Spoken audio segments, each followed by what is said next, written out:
Um, and then I'm going to try sharing my screen.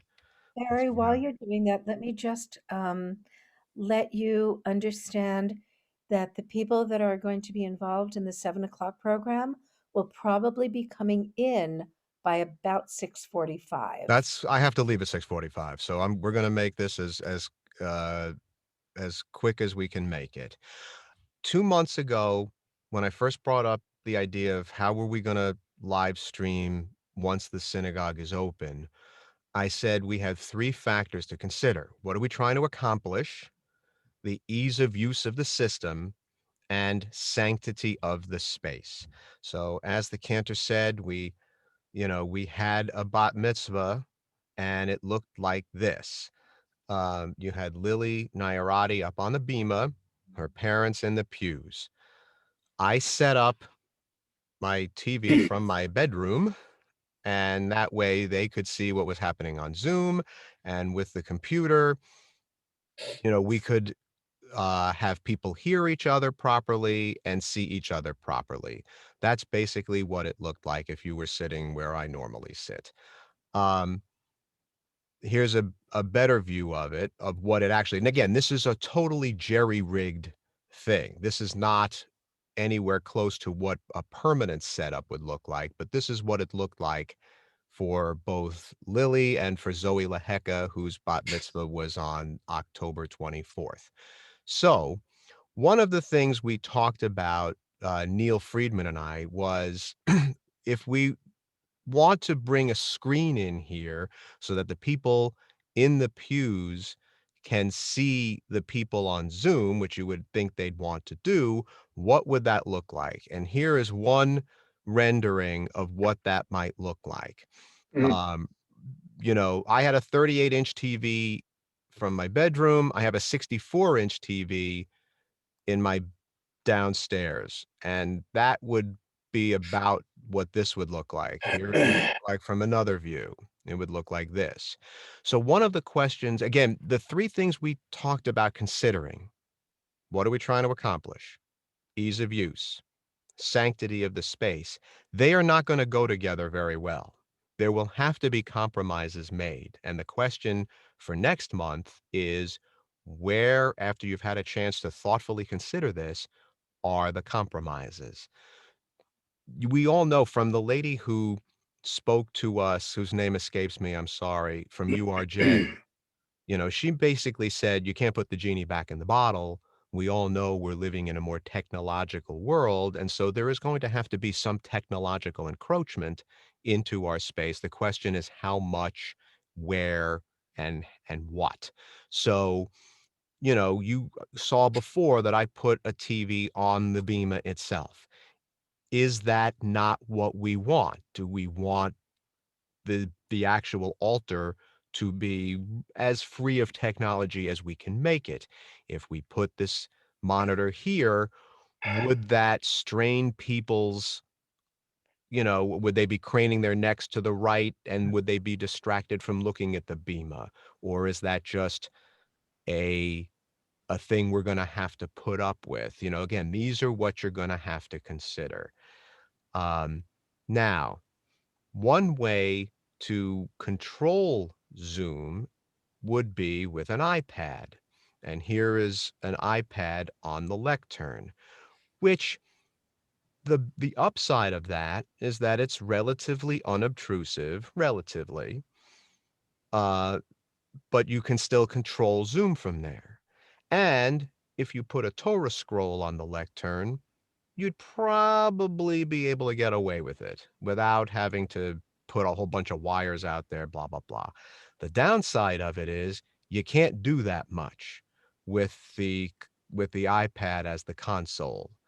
Um, but I think you can probably maneuver that enough that you could put a Torah scroll out there. But um, all the wires that I connected for the screen and for the sound, most importantly, so the people on Zoom can hear us and the people here in the building could hear the people on Zoom. You can't do that with an iPad. So these again are where the compromises would have to be. Now, what you could do with the iPad is you can see here, this is the wireless transmitter that we use to send our audio, let's say the clergy's microphones, into Zoom so the people watching at home could hear them. It's wireless, so all you'd have to have out is this transmitter, and the rest is easy. Now, this is what it would look like the other way, and again, this doesn't look very good. It's very obtrusive. Obviously, we could probably work with the wires and get them a little bit better because we'd have a permanent setup, not a temporary one. And the upside of this, of course, is that, if Cantor is coming up with if she's using her computer to set up each week's keynote, each week's presentation of the prayers and such, this becomes a docking station. She just plugs it in, all the wires plug in here, off you go. Very easy, but it doesn't look very good. So again, these are where the compromises would have to happen. This is what it looked like for Lily Nayarati. Now you can also see in the back corner, I also jerry-rigged a tripod back there in the back left corner, and we put another cell phone on there to get the rear view, looking out at the congregation. And I think if we were to do multiple Zoom cameras, you'd probably want that. That could probably be permanently mounted and look a lot less obtrusive than that, especially since cell phones are little. But that is something that I did so we had that view.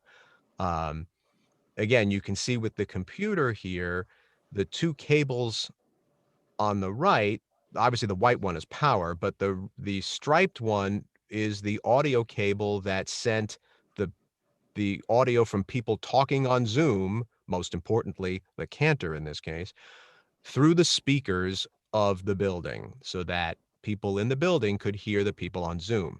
You can't do that with an iPad. That would require some more jerry-rigging. Uh, Now, showed you the iPad earlier with the little transmitter piece. If you look under the lectern, you will see the same kind of mixer that Cantor you have in your studio there. What we can do here with the computer is we can route that mixer right into Zoom, right into the computer without even needing a transmitter if we went this route. That would be easy. And you can see now this, um, what we could theoretically do, if we want to, is we could take the headphone jack output from the computer, run it into that microphone on the floor. Now that microphone input right now does not work. It's there, it doesn't work, it would have to be fixed. But theoretically, that would be one way to do it. Now, of course, you also run the risk of people tripping there. That's a whole other issue. But I mean, these are different options that we would have, and there's what that looks like. Theoretically, we can rig it another way, maybe have everything go under the floor instead of being up there on the surface of the floor. That's another question. That's beyond this. The big question we have to answer is, um, what are we comfortable with in terms of compromises, and whatever we decide, I can make happen. I am not married to anything. I'm married to whatever we decide.